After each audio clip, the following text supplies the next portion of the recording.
Hello बच्चों, आज हम 8th ग्रेड अभ्यास पुस्तिका विज्ञान का अध्याय 8 बल तथा दाब पढ़ेंगे। प्रश्न क्रमांक 1। बाल्टी में रंग भरा हुआ है। भुजो खाली पिचकारी का सिरा बाल्टी में डुबोकर पिचकारी के हैंडल को खींचकर छोड़ देता है तो देखता है कि रंग पिचकारी में भर गया। ऐसा क्यों होता है? तो देखिए, ये वायुमंडलीय दाब के कारण होता है, क्योंकि अगर उसको खींचते हैं तो वायुमंडलीय दाब जो पिचकारी के अंदर होता है वो कम हो जाता है, इसलिए रंग अंदर आ जाता है पिचकारी के। दिए हुए चित्र को ध्यान से देखिए। यहाँ पर अ, ब, स, द 4 नल दिए गए हैं। पानी की एक टंकी में दिए गए चित्र के अनुसार अ, ब, स, द बिंदुओं पर 4 नल लगाए गए हैं। किन नलों से पानी बराबर दाब से प्रवाहित होगा? तो देखो, ये जो ब है और स है ये एक ही सीध में है, तो इन पर पानी बराबर दाब से प्रवाहित होगा। तो इसका आंसर होगा ब तथा स। प्रश्न क्रमांक 3। पहेली ने गूथे हुए आटे को दबाकर समतल चपाती का आकार दिया। यह परिवर्तन किस बल के कारण हुआ? तो यह पेशी बल के कारण हुआ, क्योंकि उसने दबाया ना, उसको अपनी मांसपेशियों से, अपने हाथों से दबाया है, तो ये पेशी बल के कारण हुआ। प्रश्न क्रमांक 4। नीचे दिए गए चित्र में 2 छात्र ए तथा बी एक भारी संदूक को एक दूसरे की तरफ समान बल लगाकर धकेल रहे हैं, तो संदूक पर लगने वाला बल कौन सी दिशा होगी? तो देखो, दिशा परिवर्तित नहीं होगी, क्योंकि ये इधर से धक्का दे रहा है, ये इधर से धक्का दे रहा है। जब दोनों समान बल अपोजिट दिशा में लगा रहे हैं तो सामान जो है वो नहीं खसकेगा, तो दिशा परिवर्तित नहीं होगी। प्रश्न क्रमांक 5। पेड़ से फल का गिरना किस बल का उदाहरण है?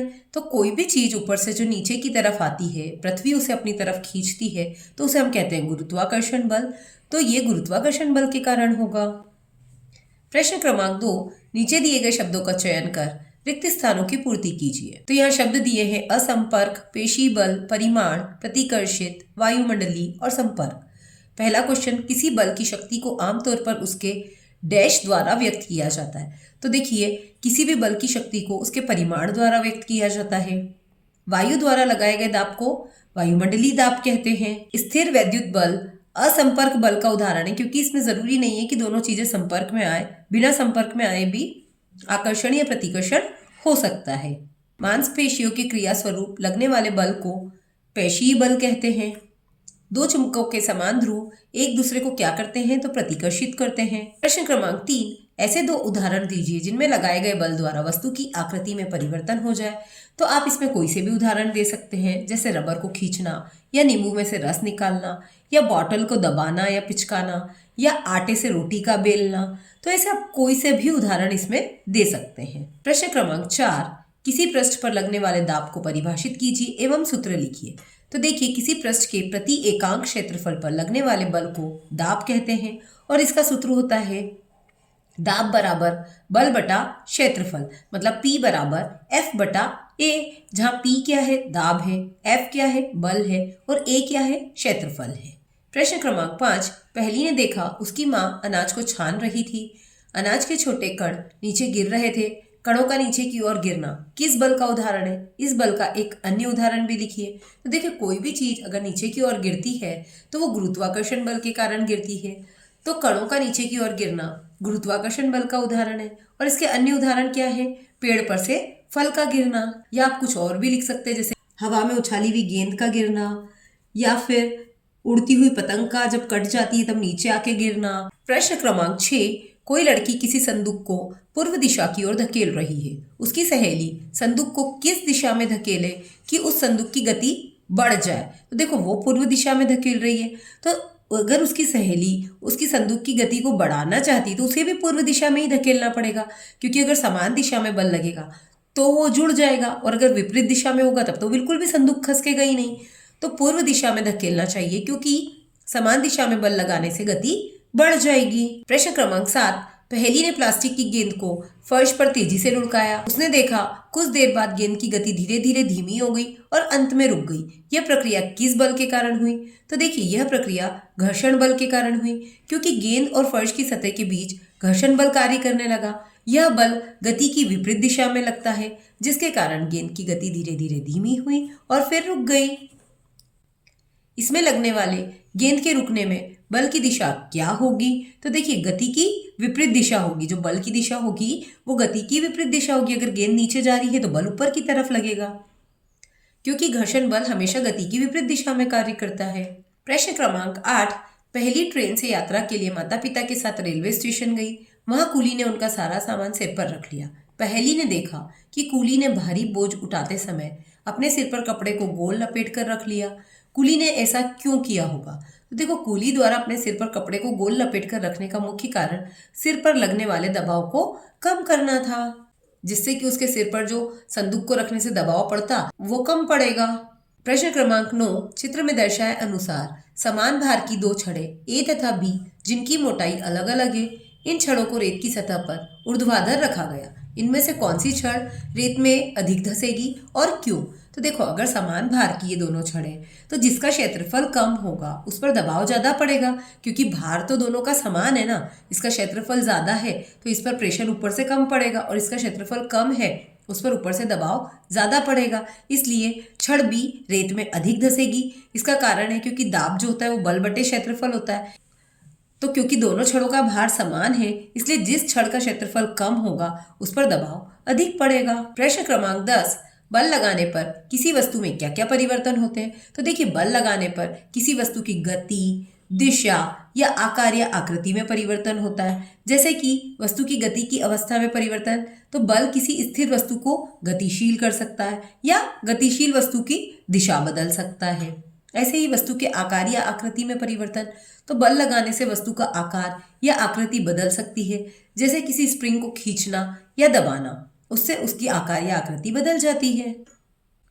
प्रश्न क्रमांक 11। अपने दैनिक जीवन में होने वाले कुछ ऐसे कार्यों की सूची बनाइए जिसमें गुरुत्वाकर्षण बल कार्य करता है। तो देखिए, ऐसे कार्यों की सूची जिनमें गुरुत्वाकर्षण बल कार्य करता है, जैसे कि पेड़ से फल का गिरना, ऊपर उछाली हुई गेंद का नीचे गिरना, पानी का झरनों से नीचे गिरना, बारिश की बूंदों का आसमान से धरती पर गिरना, या पतंग की डोर टूटने पर पतंग का नीचे आना।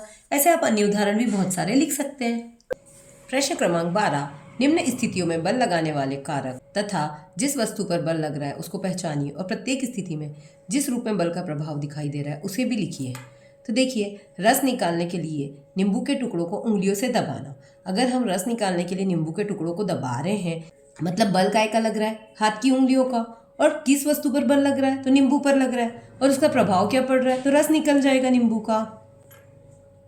ऐसे ही दीवार में लगे हुए हुक से लटकी हुई कमानी के दूसरे सिरे पर लटका एक भार, तो इसमें बल कौन डाल रहा है? तो जो भार हमने लटकाया वो बल डालेगा। और किस वस्तु पर डालेगा? तो कमानी पर डालेगा। और बल का प्रभाव क्या होगा? तो हुक पर खिंचाव आ जाएगा। गूथे हुए आटे को हाथ से नीचे की ओर दबाने पर, तो इसमें बल कौन लगा रहा है? हाथ लगा रहा है। और किस पर लगा रहा है? आटे पे लगा रहा है। और इससे परिवर्तन क्या होगा? तो आटे की आकृति में परिवर्तन हो जाएगा। कारण बताइए, कंधे पर लटकाने वाले थैलों में चौड़ी पट्टी क्यों लगाई जाती है?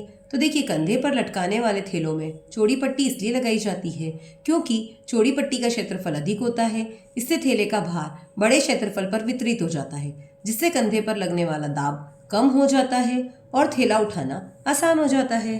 सेकंड, किसी फूले हुए गुब्बारे को उंगली की अपेक्षा सुई से फोड़ना आसान क्यों है? तो देखिए, सुई की नोक का क्षेत्रफल बहुत कम होता है, जिससे अधिक दाब लगता है, जबकि उंगली का क्षेत्रफल ज्यादा होता है, इसलिए गुब्बारे पर कम दाब लगता है और गुब्बारे को सुई से फोड़ना आसान हो जाता है। प्रश्न क्रमांक 14। बूझों ने रबड़ के एक चूषक को चिकनी सतह पर दबाया तो वह आसानी से सतह पर चिपक गया। फिर उसने दूसरे रबड़ के चूषक को खुरदुरी सतह पर चिपकाने की कोशिश की। क्या चूषक खुरदुरी सतह पर भी चिपकेगा? यदि हाँ तो क्यों, और यदि नहीं तो क्यों? अपना उत्तर से स्पष्ट कीजिए। चूषक जो है वो वायुमंडलीय दाब से चिपकता है। जब चूषक को चिकनी सतह पर चिपकाया जाता है तो वहां की वायु पूरी तरह से बाहर निकल जाती है, और चिकनी सतह होने के कारण वायु के प्रवेश के लिए जगह नहीं रहती है, इसलिए चूषक आसानी से चिपक जाता है। जबकि खुरदुरी सतह पर पूरी वायु बाहर नहीं निकल पाती और वायु के प्रवेश के लिए जगह बची रह जाती है, इसलिए खुरदुरी सतह पर चूषक नहीं चिपकता है।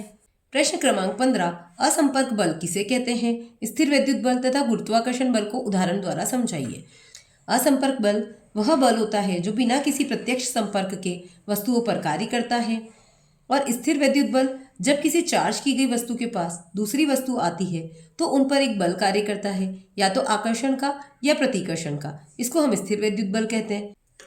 जैसे गुब्बारे को बालों पर रगड़ने के बाद दीवार पर चिपकाते हैं तो चिपक जाता है। गुरुत्वाकर्षण बल, यह बल से पृथ्वी किसी भी वस्तु को अपनी ओर खींचती है। जैसे किसी भी वस्तु को ऊपर उछालने पर वह नीचे आकर ही गिरती है। प्रोजेक्ट क्रमांक 1, नीचे तालिका में कुछ स्थितियां दी गई हैं जिनमें वस्तुएं गति नहीं कर सकती, किंतु इन स्थितियों में बल लगाने पर उनकी अवस्था अथवा आकृति में परिवर्तन हो सकता है। दी गई स्थितियों में बल लगाने पर होने वाले परिवर्तन को नोट कीजिए तथा अपने पर्यावरण में उपलब्ध सामग्रियों का उपयोग करके इसी प्रकार की 5 अन्य स्थितियों को भी यहाँ जोड़िए। तो देखिए, यहाँ स्थितियां दे रखी है, बल कैसे लगाएं वो बता रखा है और उसका क्या प्रभाव पड़ेगा, गति की अवस्था में परिवर्तन होगा या नहीं होगा और आकृति में परिवर्तन होगा या नहीं होगा। तो देखिए, एक प्लेट में गूथा हुआ आटा दे रखा है, हाथ से नीचे की ओर दबाने पर तो देखो दबाएंगे तो फैलेगा ना, तो गति की अवस्था में भी परिवर्तन हुआ तो हाँ, और आकृति, उसकी आकृति भी बदल जाएगी तो हाँ। साइकिल की गद्दी में लगी कमानी, गद्दी की सीट पर बैठकर, तो बैठेंगे तो देखो नीचे की तरफ दबेगी, तो उसकी गति में भी परिवर्तन हुआ और आकृति में भी परिवर्तन हुआ, तो दोनों में हाँ। एक हुक या दीवार में लगी कील से लटका रबड़ का छल्ला, तो एक भार लटकाकर या इसके स्वतंत्र सिरे खींचकर, तो देखो अगर हम खींचेंगे तो गति में भी परिवर्तन होगा और आकृति भी बदलेगी। 2 ईंटों पर रखा प्लास्टिक या धातु का पैमाना, स्केल के बीचों बीच एक भार रखकर, तो देखो अगर 2 ईंटों के ऊपर अगर कुछ रख देंगे तो कोई फर्क नहीं पड़ेगा, तो इसमें न तो गति बदलेगी और न ही आकृति बदलेगी। हवा से भरे गुब्बारे को हाथों के बीच दबाने पर तो उसका आकार भी बदल जाएगा और उसमें गति भी होगी, उसका शेप बदलेगा ना। ऐसे ही अन्य उदाहरण जैसे रबर को खींचना, तो खींचने पर अगर हम हाथ से खींचेंगे तो लंबा होगा, बड़ा होगा, तो उसकी गति बदलेगी और आकृति भी बदलेगी। लकड़ी की टेबल पर बैठना, अगर हम लकड़ी की टेबल पर बैठते हैं तो टेबल में कोई फर्क नहीं पड़ेगा ना, उसकी गति नहीं होगी और न ही आकृति बदलेगी, तो इसमें नहीं हो जाएगा। स्पंज को दबाना, अगर हम हाथों से स्पंज को दबाते हैं तो गति की अवस्था में भी परिवर्तन होगा और आकृति में भी परिवर्तन होगा। प्रोजेक्ट क्रमांक 2, अपने दैनिक जीवन में होने वाले कुछ ऐसे कार्यों की सूची बनाइए जिनमें गुरुत्वाकर्षण बल कार्य करता है। देखिए, पेड़ से फल का नीचे गिरना, चलते समय हमें जमीन पर टिकाए रखना, ग्रहों का सूर्य के चारों ओर घूमना, बारिश की बूंदों का नीचे गिरना, या नदी में पानी नीचे की ओर बहना, या साइकिल का चलाना, या सामान को खसकाना एक स्थान से दूसरे स्थान तक, ये सभी गुरुत्वाकर्षण बल के उदाहरण हैं। ब, अपने दैनिक जीवन में उन अनुभवों को लिखिए जिनमें आप दाब महसूस करते हैं। तो देखिए, गुब्बारे में हवा भरना, पानी की बोतल को दबाना, साइकिल या गाड़ी के टायर में हवा भरना, पानी के नीचे तैरना, जब हम पानी के नीचे तैरते तो पानी का दाब पड़ता है ना हमारी बॉडी पर, भारी सामान उठाना, पेन से लिखना या स्प्रिंग को दबाना, या आटे से रोटी बनाना। ऐसे कुछ उदाहरण हमने यहाँ लिख दिए, आप कुछ अन्य उदाहरण भी लिख सकते हैं।